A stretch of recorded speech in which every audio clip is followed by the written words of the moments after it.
strategy that was described to me in succinctly. And this is a first step.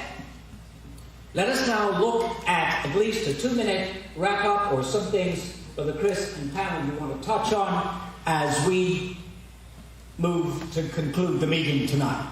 Sure. Yes. President Chris. Sure.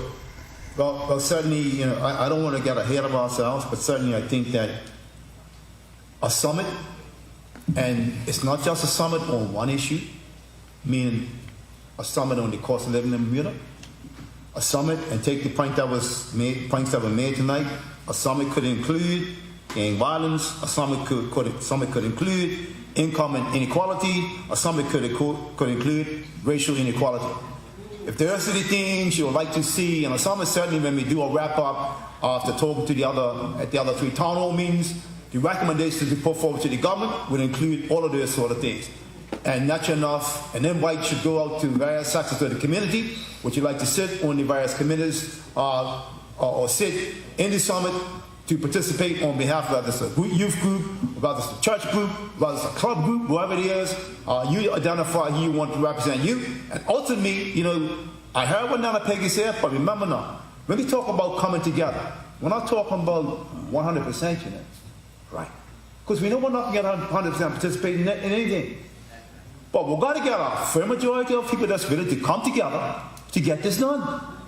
Otherwise, the government ain't going to look at you. Business is not going to look at you. We locked them out of the House of Assembly in 2016 because of what? They're still in the House to do things that they shouldn't be doing. That's right. That's right. So, chance is going to take us working together. Amen. To get that change, make that change happen. Pound this pavement. Yes, Dr. Luke. Succinct and to the point. Robert mentioned about direct democracy. We have a representative. Well, direct democracy also warrants some participatory democracy, some participatory action. And much of what we've heard here tonight, with the listing of the recommendations and other solutions that derive from the conversations that you've heard tonight, is going to warrant some action, deliberate action. You hear statements of revolution. Well, as Malcolm said, people die in revolution. Revolutions by the gun, right? By any means necessary. Now, some will say that was a 60s philosophy and so forth. Be that what it is. Is that the revolution of Bermuda? We don't know. But what we do know is the suffering that our people are engaged in daily with the quality of life, the high cost of living. Fundamentally, the high cost of living. And so, with the series of recommendations, and like I said, I give credit to Brother Chris and the team.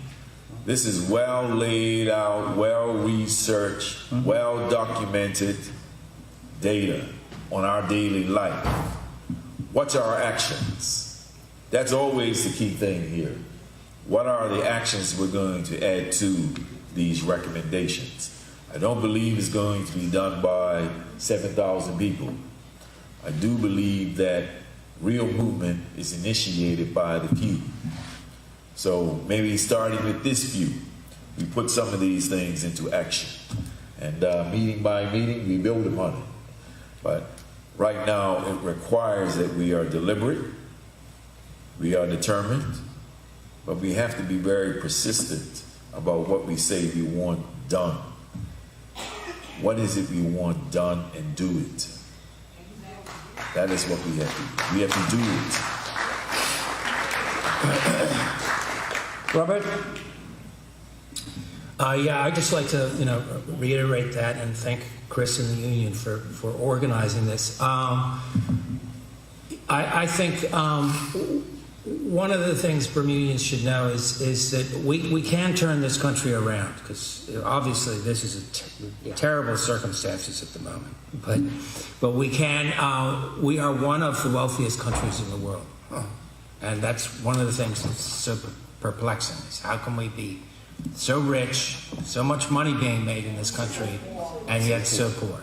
Inequality. So we can turn the country around, but it's not, you know, we've made clear mistakes, and we can correct those mistakes.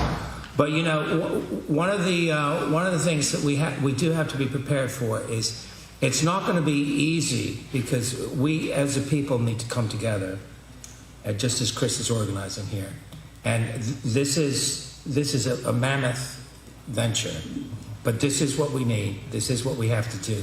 Because at the end of the day, it's the voice of the people and public opinion that the authorities respond to. They don't respond to me. They don't respond to my research. They respond to you.